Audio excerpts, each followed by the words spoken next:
Hi, it's Steve from PartSelect. Today we're going to talk about what happens when your dishwasher won't start. Remember, parts are specific to your model of dishwasher, and the one shown today may not be the right parts for you. To get the right part for your dishwasher, be sure to search PartSelect.com using your model number. If you need help finding your model, use our model number locator. The link is in the description. Anytime that you have an appliance that won't function, the first thing to check is that the appliance is actually getting power.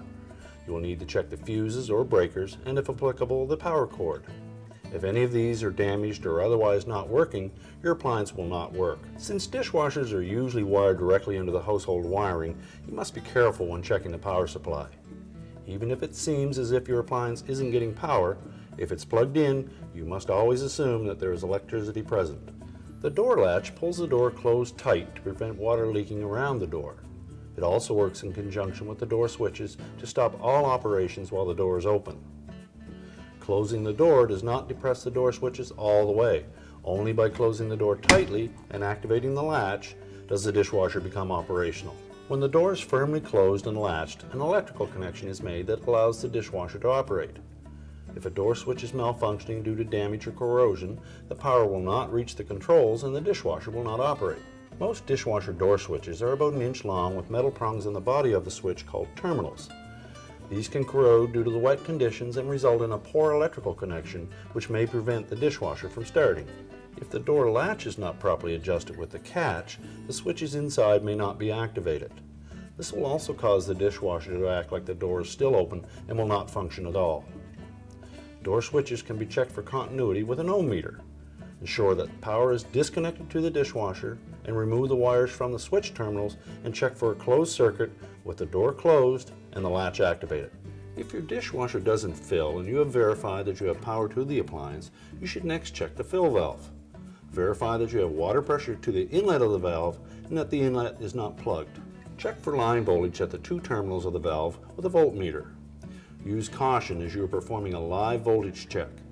If line voltage is present, then you should suspect that the valve is defective.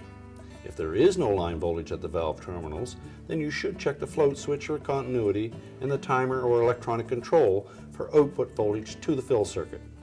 The timer or electronic control on some models controls the individual components in your dishwasher, such as the inlet fill valve, the motor, heater, soap dispenser, and drain pump. If the timer or electronic control does not function properly, it can result in a wide range of problems, including failure of the dishwasher to start at all.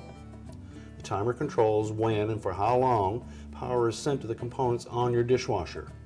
If these components don't receive power, they won't function. The cycle selector switches provide options for washing, drying, and setting the temperature of the water.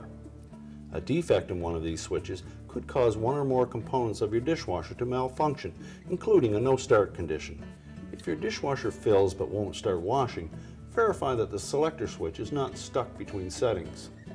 If 2 buttons get depressed at the same time, it could create a condition where no continuity is present across the switch. If your dishwasher fills with water but won't start, and something is making a humming noise, you will need to check the pump motor. If there is a hum emanating from the motor, there may be something stuck in the motor or pump impeller. Remove the pump cover and filter assembly and check for any foreign objects that may inhibit the rotation of the pump impeller and motor. Now that you have a better idea of what your problem could be and what, if any, parts you need to repair or replace, go to PartSelect.com. There you can order your parts and find more information about your specific repair.